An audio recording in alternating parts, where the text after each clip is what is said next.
When you think about racial equality and civil rights, which political party comes to mind?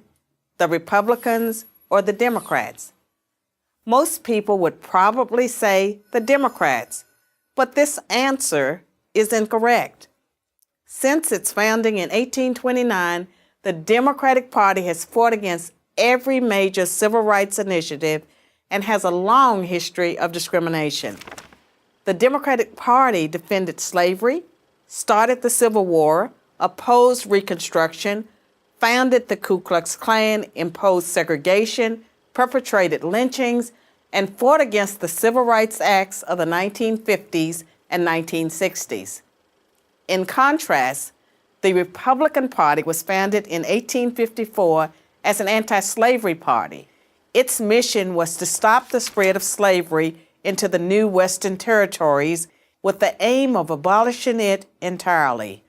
This effort, however, was dealt a major blow by the Supreme Court in the 1857 case Dred Scott versus Sandford. The court ruled that slaves aren't citizens, they're property.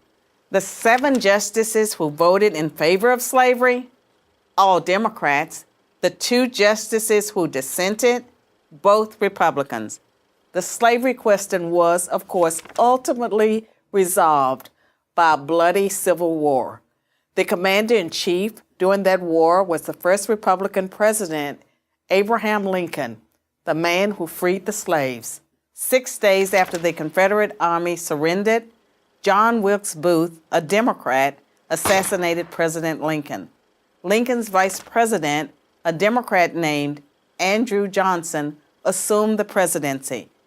But Johnson adamantly opposed Lincoln's plan to integrate the newly freed slaves into the South's economic and social order. Johnson and the Democratic Party were unified in their opposition to the 13th Amendment, which abolished slavery, the 14th Amendment, which gave blacks citizenship, and the 15th Amendment, which gave blacks the vote. All 3 passed only because of universal Republican support. During the era of Reconstruction, federal troops stationed in the South helped secure rights for the newly freed slaves. Hundreds of black men were elected to Southern state legislatures as Republicans, and 22 black Republicans served in the U.S. Congress by 1900. The Democrats did not elect a black man to Congress until 1935.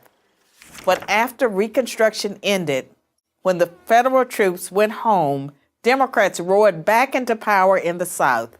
They quickly reestablished white supremacy across the region with measures like black codes, laws that restricted the ability of blacks to own property and run businesses, and they imposed poll taxes and literacy tests used to subvert black citizens' right to vote.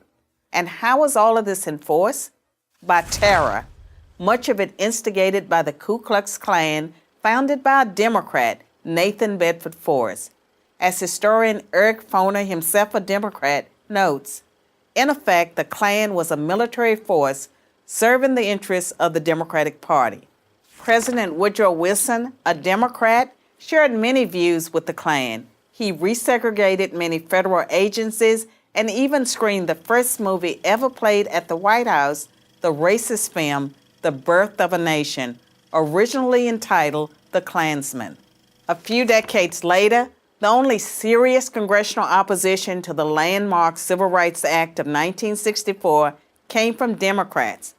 80% of Republicans in Congress supported the bill, less than 70% of Democrats did. Democratic senators filibustered the bill for 75 days until Republicans mustered the few extra votes needed to break the logjam.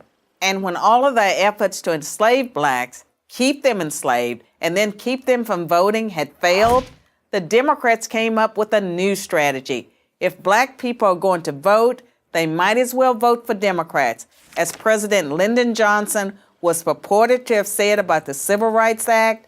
I'll have them voting Democrat for 200 years. So now, the Democratic Party prospers on the votes of the very people it has spent much of its history oppressing.